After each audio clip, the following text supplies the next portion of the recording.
Hey, everybody, welcome to today's show. Welcome to Advocate Information Highway.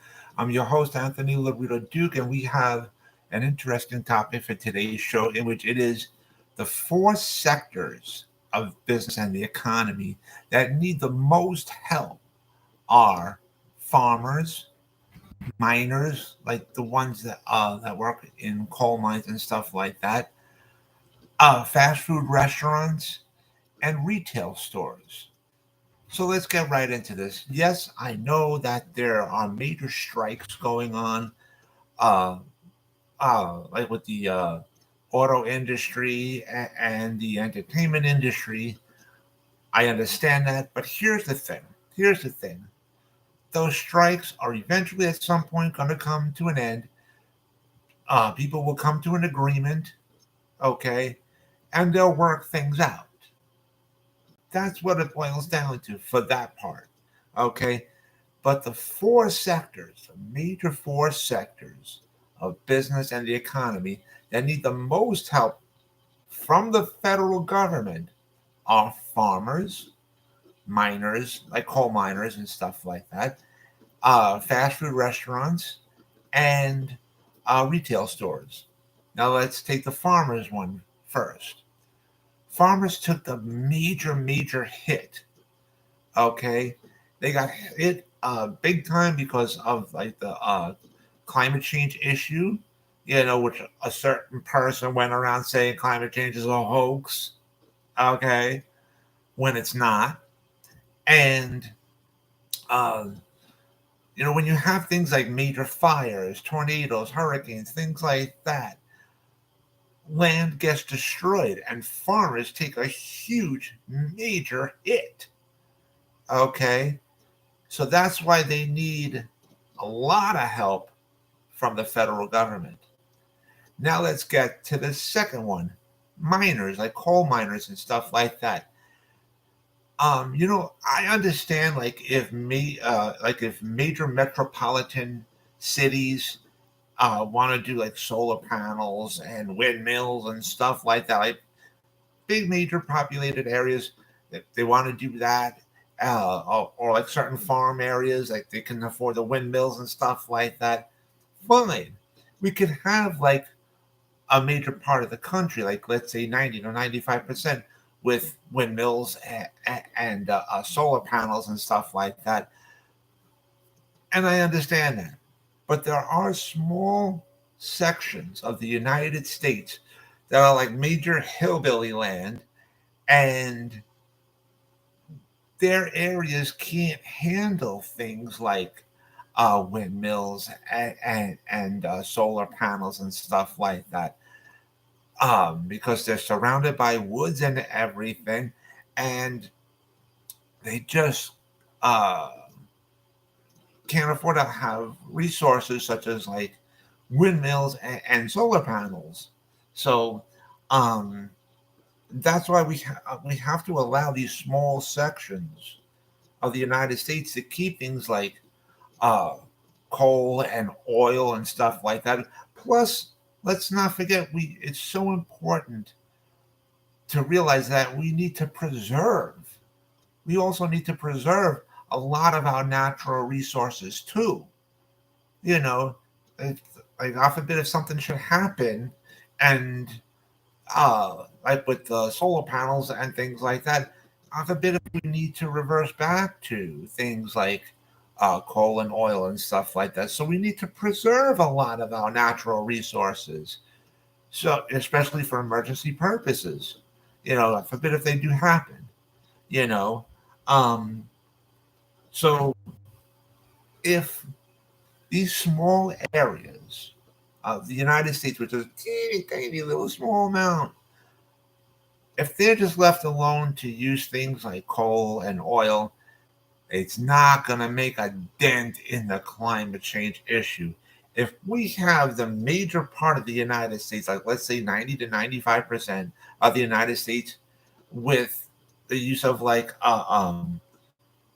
windmills, solar panels, these electric clown cars that are they're like so tiny, these little cars you can barely fit your right foot in. But It is what it is, you know. But then again, there are some larger vehicles that are also now just using charge stations, you know. So that's a good thing.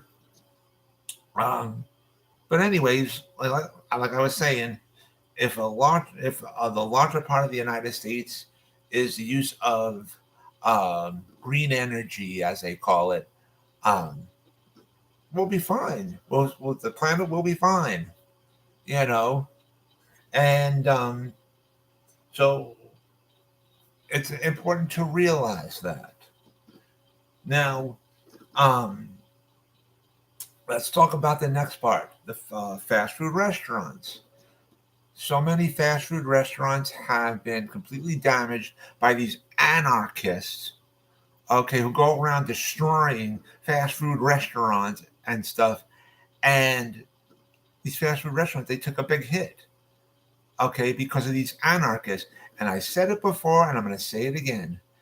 These anarchists, no matter what their ages are, I don't care if they're like 10, 13, 15, or whatever. If they do this damage, if they go around damaging people's uh, private property, business, whatever, they got to put their rear ends in an adult prison and keep them there. That's what you got to. That's what we got to do. So that's why in many states throughout the United States, there needs to be proper bail reform law. Put these anarchists, no matter what their ages are, I don't care. Like I said, I don't care if they're 10 years old, 13 years old, 15 years old. Put their rear ends in an adult prison. They committed an adult crime. They need to be treated like adults, uh, in the court sense, and like tried as adults, and put their rear ends in an adult prison.